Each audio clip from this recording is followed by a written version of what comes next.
जी हाँ, आपके सामने ले आए हैं नंबर सिस्टम का पार्ट 2। इससे पहले आप नंबर सिस्टम का पार्ट 1 देख चुके हैं। पार्ट 1 में आप देख चुके हैं कि संख्या पद्धति नंबर सिस्टम में आपने पार्ट 1 में क्या-क्या किया। पार्ट 1 में हमने जाना संख्याओं के बारे में, प्राकृत संख्याएं और पूर्ण संख्याएं क्या होती है, स्थानीय मान के बारे में जाना, आंकिक मान के बारे में जाना, अनुवर्ती संख्याओं के बारे में जाना, पूर्ववर्ती संख्याओं के बारे में जाना, और उस पर विभिन्न प्रकार के स्थानीय मान से संबंधित, आंकिक मान से संबंधित विभिन्न प्रकार के प्रश्नों को हल किया। और आज हम जानते हैं इसमें पार्ट 2 नंबर सिस्टम संख्या पद्धति, जीरो टू जीनियस, जीरो से जीनियस बनाने के लिए। ठीक है, तो दूसरा पार्ट हम लेके आए हैं आपके लिए। दूसरे पार्ट में हम देखते हैं क्या है हमारा, सम संख्याएं, प्राकृतिक संख्याएं, पूर्ण संख्याएं, ये सब हमारा हो चुका है। संख्याओं को किस प्रकार लिखा जाता है, अपनी बाईं ओर से दाईं ओर लिखते हुए जाएंगे। ठीक है, इस प्रकार से संख्याओं को लिखा जाता है। और चलिए देखते हैं अब क्या है हमारा सम संख्याएं। सम संख्याएं क्या होती है, वे संख्याएं जो दो से पूर्ण रूप से विभाजित हो जाए, यानी कि वे संख्याएं जिनको हम अगर भाग देंगे 2 से तो वो कट जाएगी, उनमें 2 से भाग आ जाएगी, विभाजित हो जाएगी 2 से। जैसे 4, 6, 8, 10, 50, 58, 64, 100, इस प्रकार की संख्याएं अगर हम इन्हें 2 से भाग कर दे, 2 से विभाजित करें, तो ये पूर्ण रूप से 2 से विभाजित हो जाएंगी। ऐसी संख्याओं को हम क्या कहते हैं, जो 2 से विभाजित हो जाए, सम संख्याएं। उसके बाद आती है हमारी विषम संख्याएं। वे संख्याएं जो 2 से विभाजित नहीं होती, ऐसी संख्याएं जो 2 से विभाजित नहीं होती, विषम संख्याएं होती हैं। जैसे 3, 5, 7, 9, 11, 13, 15, 17, 19, 21 आदि, जिनमें हमारी 2 की भाग नहीं आएगी, उन्हें हम क्या कहेंगे, विषम संख्या। उसके बाद आता है हमारा पूर्णांक। पूर्णांक हमारा धन व ऋण दोनों प्रकार का हो सकता है, यानी कि पूर्णांक हमारा प्लस में भी आ सकता है और माइनस में भी आ सकता है, जिसे हम पूर्णांक कहते हैं। पूर्णांक के दोनों मान होते हैं, प्लस भी और माइनस भी। जैसे +1, 2, 3, 4, किसी क्वेश्चन को हल करते हुए आपका मान आ गया +2 या आ गया -2, तो वो क्या है, हमारा पूर्णांक है। आपसे क्वेश्चन में आ जाएगा, एग्जामिनर पूछ लेगा कि पूर्णांक होता है केवल धन, केवल ऋण, धन और ऋण दोनों, इनमें से कोई नहीं। तो आपको ऑप्शन क्या जाएगा, धन व ऋण दोनों। पूर्णांक हमारा धन भी होता है और ऋण भी होता है। उसके बाद आती है हमारी भाज्य संख्याएं। भाज्य संख्याएं मतलब कि जिनमें किसी भी अंक से भाग आ जाए।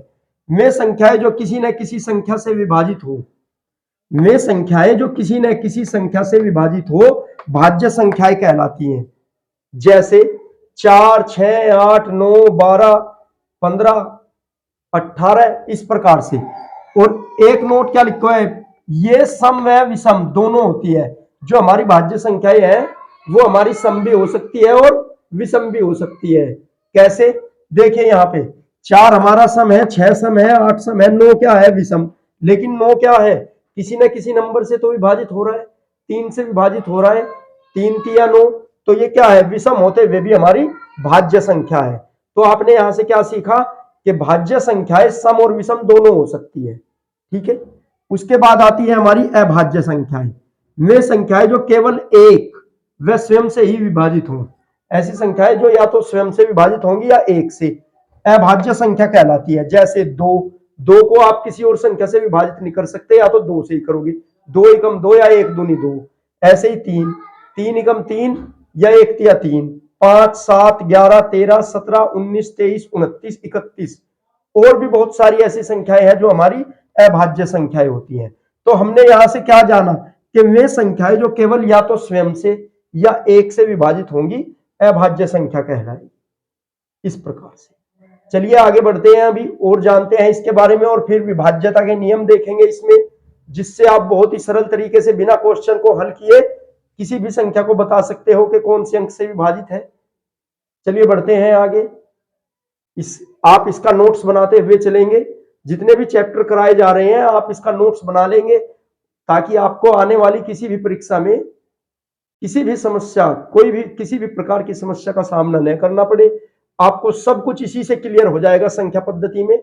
इससे पहले हम नंबर सीरीज संख्या श्रेणी करा चुके हैं, विभिन्न प्रकार के क्वेश्चन हल किए हैं उसमें, और अभी इसका ये हम पैटर्न देख रहे हैं कि पहले इसके बारे में जान रहे हैं, फिर इसके लिए पर आधारित क्वेश्चनों को हल करेंगे विभिन्न प्रकार के, तो आपका ये चैप्टर पूरा हो जाएगा और तब संख्या पद्धति में से आप एक भी क्वेश्चन को ऐसा नहीं छोड़ोगे जो आपसे ना आता हो।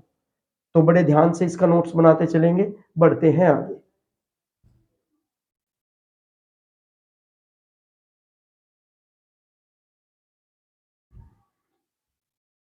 जी हाँ, चलिए देखते हैं विभाज्यता के नियम। विभाज्यता के हमारे क्या नियम हैं? सबसे पहले हमारा दो से विभाज्यता। दो से विभाज्यता यानी कि देखिए क्या कह रहे हैं कि कोई भी बड़ी से बड़ी व छोटी से छोटी संख्या दो से विभाजित होगी। कब होगी दो से विभाजित? जब संख्या का इकाई अंक 0 या 1 सम संख्या हो। जब संख्या के इकाई का अंक यहां से या तो 0 होना चाहिए या एक सम संख्या होना चाहिए। सम संख्या मतलब 2 से डिवाइड होने वाली संख्या। ठीक है, चलिए देखते हैं। 998, यहां पे इकाई का अंक 8 है, आप कह दो तुरंत के ये भी 2 से विभाज्य है। यहां पे 6 है इकाई का अंक, ये भी 2 से विभाज्य है। 4 है, ये भी 2 से विभाज्य। यहां पे इकाई का अंक 3 है, तो ये 2 से विभाज्य नहीं होगी, क्योंकि हमारे कंडीशन में क्या करा है, जब संख्या का इकाई का अंक 0 या 1 सम संख्या हो, तो ना तो 3 सम संख्या है ना ही 0 है यहां पे, तो ये संख्या हमारी क्या है, ये हमारी संख्या 2 से विभाज्य नहीं है। अब आ गया 6040, बाद में 0 है तो ये भी 2 से विभाजित है। तो 2 से विभाज्यता का क्या नियम आया, जब किसी संख्या के इकाई का अंक 0 हो या एक सम संख्या हो तो वह संख्या 2 से विभाजित होगी। उसके बाद आता है 3 से विभाज्यता। कोई संख्या 3 से विभाजित होगी, कब होगी, जब उस संख्या के अंकों का योग 3 से विभाजित हो गया। यानी कि आपको एक संख्या दे दी, वो 10 नंबर की दे दे, 5 नंबर की दे दे, 6 नंबर की दे दे, कोई भी डिजिट दे दे, तो आप उसके सभी अंकों को जोड़ लेंगे और जोड़ने पर जो योग आता है उस योग को 3 से भाग दे देंगे। यदि 3 से उस योग में भाग चला गया तो हमारी संख्या 3 से विभाजित है, अन्यथा नहीं है। चलिए देखते हैं। 9 और 5, 13, 13, 5, 18, 3 से विभाजित हो रहा है 18। 7 और 4, 11, 4, 15, 15 भी 3 से विभाजित है। 8 और 5, 13, 13 और 5, 18, ये भी 3 से विभाजित है। 7 और 4, 11 और 1, 12 और 3, 15, तो योग कितना आया इसका, 15, तो ये 15 भी 3 से विभाजित है, 3 पंजे 15। तो इस प्रकार से हम अंकों को जोड़ के देख लेंगे 3 से विभाज्यता के नियम में। यदि उन अंकों का योग 3 से विभाजित हो रहा है तो वो पूरी संख्या 3 से विभाजित होगी, अन्यथा नहीं होगी। चलिए आगे देखते हैं 4 से विभाज्यता का नियम। कोई भी संख्या 4 से तभी विभाजित होगी जब संख्या के इकाई व दहाई के अंक से बनी संख्या 4 से विभाजित होगी। यानी कि कोई भी संख्या 4 से विभाजित तभी होगी जब संख्या में इकाई व दहाई के अंक से बनी संख्या 4 से कट जाए। चलिए यहाँ पे इकाई और दहाई देखनी है हमें। इकाई का अंक 8 है, दहाई का अंक 4 है। 4 से डिवाइड करो, 4 एकम 4, बच गया कुछ नहीं बचा, 4 दूनी 8, कट गया। ये करो 4 एकम 4, 1 बच गया, 16 हो गया, 4 चौक 16, 4 एकम 4, 4 एकम 4, ये भी पूरा पूरा कट गया। इकाई व दहाई के अंक को देखना है हमें 4 से विभाज्यता के नियम में। 4 से विभाज्यता के नियम में हमें इकाई और दहाई का अंक देखना है। यदि इकाई व दहाई के अंक से बनी संख्या 4 से डिवाइड हो रही है तो हमारी पूरी की पूरी संख्या, चाहे वो 8 अंकों की है, 7 अंकों की है, तो कह देंगे 4 से विभाज्य है, अन्यथा नहीं है। आता है 5 से विभाज्यता। 5 से विभाज्यता का क्या नियम है हमारा, कि कोई भी संख्या 5 से विभाजित होगी। कब होगी, जब संख्या का कोई इकाई अंक, जब संख्या का इकाई अंक 0 या 5 होगा। यानी कि इकाई का अंक, ये वाला यहां अंक हमारा या तो 0 हो या 5 हो, तो हमारी संख्या 5 से विभाजित होगी। बाद के अंकों पे हमें ध्यान नहीं देना है, बाद के अंकों पे हम ध्यान नहीं देंगे, ठीक है। बाद के अंकों पे हमें चाहे 10 अंक है, 20 अंक है, हमें इकाई के अंक पे ध्यान देना है। इकाई का अंक यदि हमारा 0 है या 5 है तो हमारी संख्या 5 से विभाजित होगी, अन्यथा नहीं होगी। इसे हल करके देख सकते हैं आप, और इस सब का नोट्स बनाते हुए चलेंगे, बहुत ही अच्छे तरीके से नोट्स बनाएंगे और सभी क्वेश्चनों को हल करते चलेंगे। क्वेश्चन तो अभी इसके देखेंगे, अभी तो ये इसके नियम वगैरह बताए जा रहे हैं, लेकिन आप इनको अपने एक नोट्स बना लेंगे। उस नोट्स में बहुत ही अच्छे सरल तरीके से इन सबको करते जाएंगे।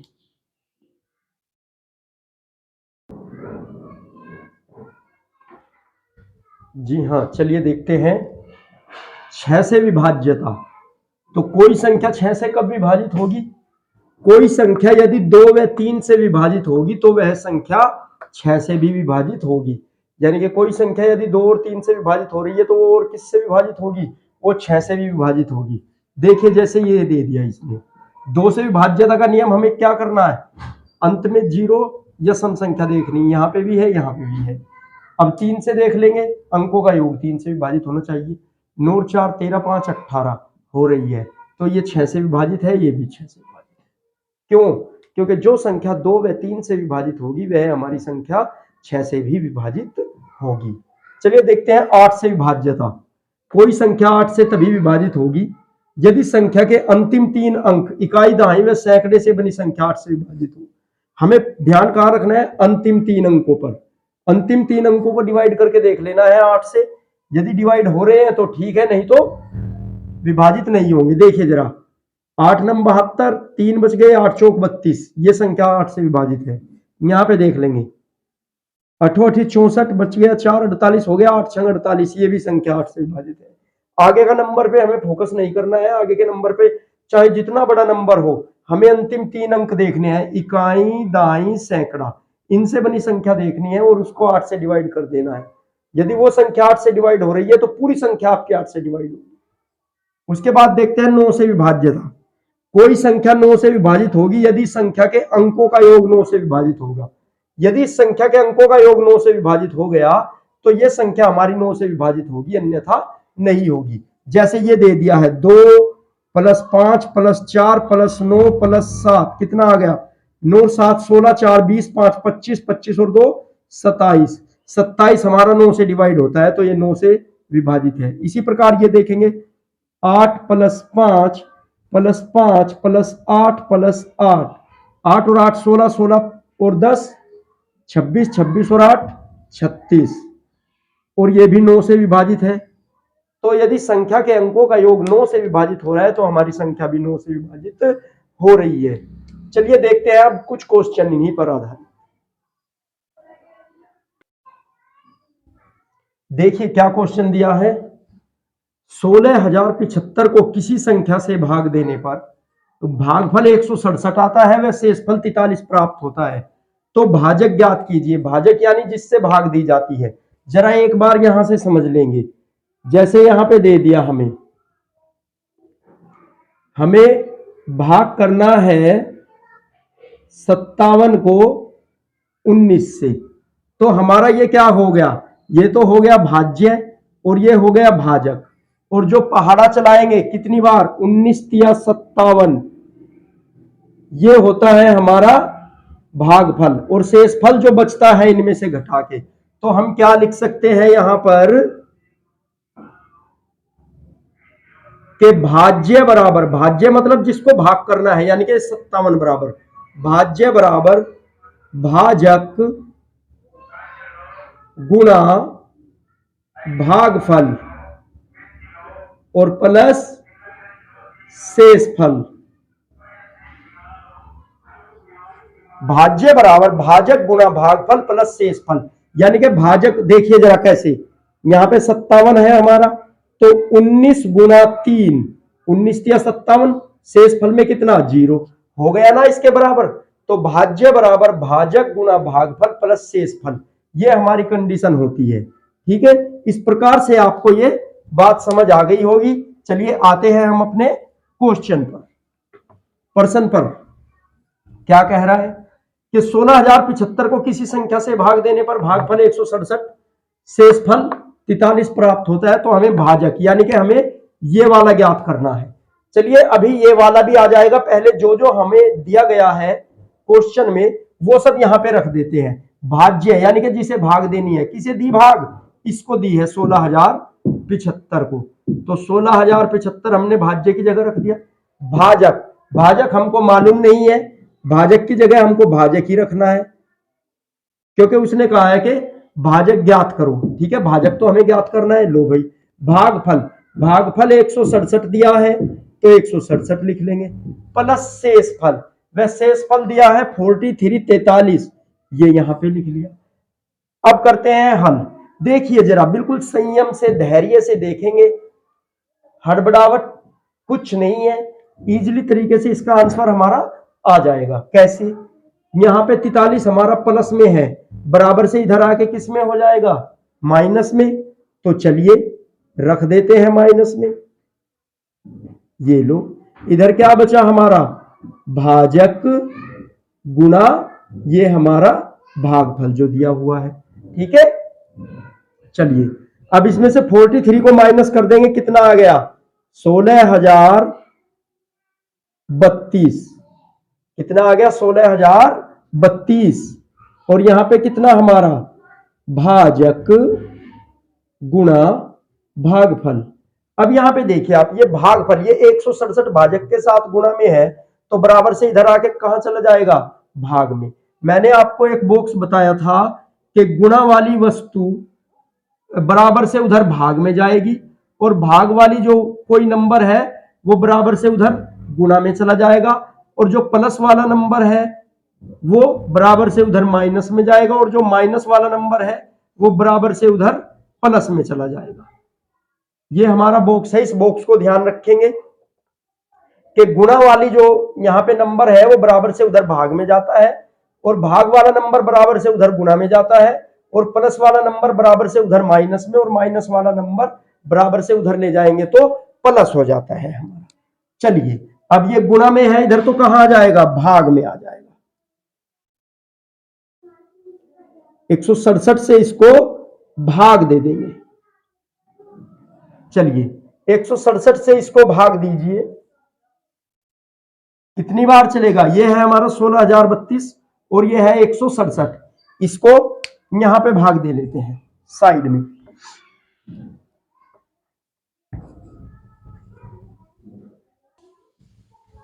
यहां पे साइड में भाग दे के देख लेते हैं।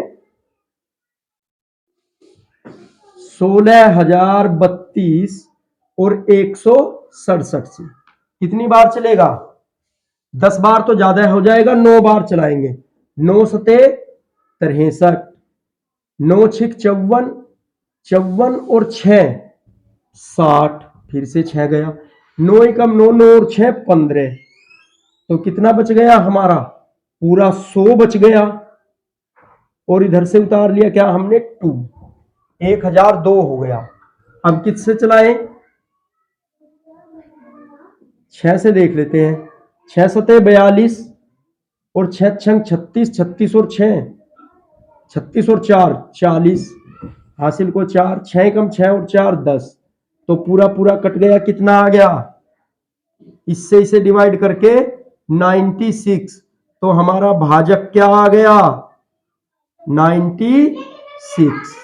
ये बिल्कुल इजी तरीके से आपको बता दिया गया है कि कभी भी आ जाए रफली पे इस प्रकार से भाग करके देख लेंगे जैसे हम भाग करते हैं, जिससे कि हमसे कोई गलती ना हो। यदि यहाँ पे हम भाग करेंगे हो जाएगा यहाँ पे भी, लेकिन गलत होने के चांस हमारे ज्यादा रहते हैं। यहाँ पे कोई ना कोई नंबर हमसे मिस हो जाता है, इसलिए ये गलत हो जाता है यहाँ पे। तो इस प्रकार से हमारा ये आंसर आ गया। भाजक हमारा क्या आ गया? 96, 96 है, जिससे इसे 16,075 को भाग देने पर 167 भागफल आता है, और शेषफल कितना बचता है? 43।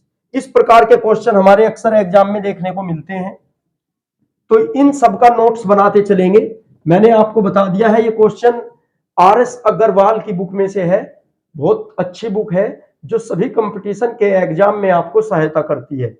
कोई भी एग्जाम हो, कोई भी A to Z जिसमें मैथ आएगा, तो उसमें आपके ये क्वेश्चन जरूर आएंगे। तो चलिए बढ़ते हैं अगले क्वेश्चन की ओर।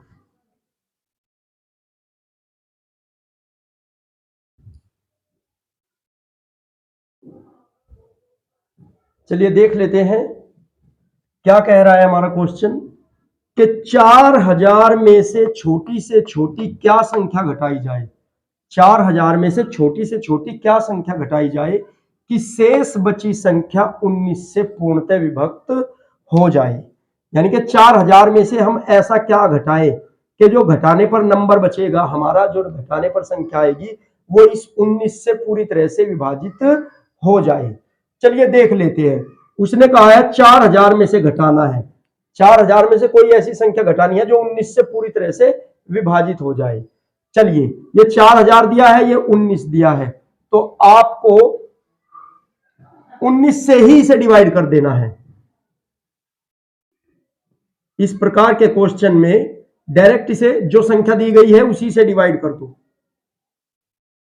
19 दूनी 38, 2 आ गया हमारा, उतार ली 0, 19 ही कम 19। अब 1 आ गया और ये 1 में क्या होगा, उतार ली 0, 0 में चलेगा नहीं, ना चलने की 0, ठीक है 210।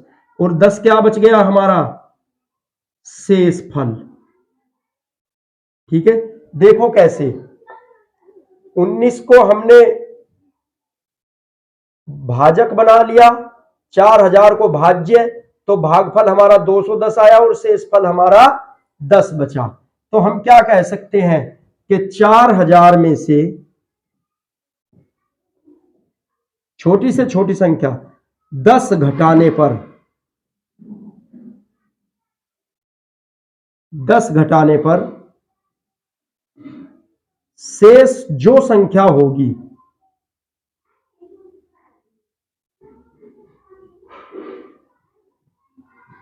वह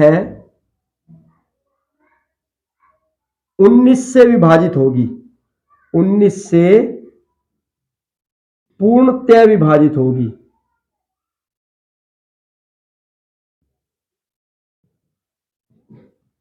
यहां पे तो मैं आपको लिख के दिखा रहा हूं, लेकिन एग्जाम में तो आपको 4 ऑप्शन मिलेंगे।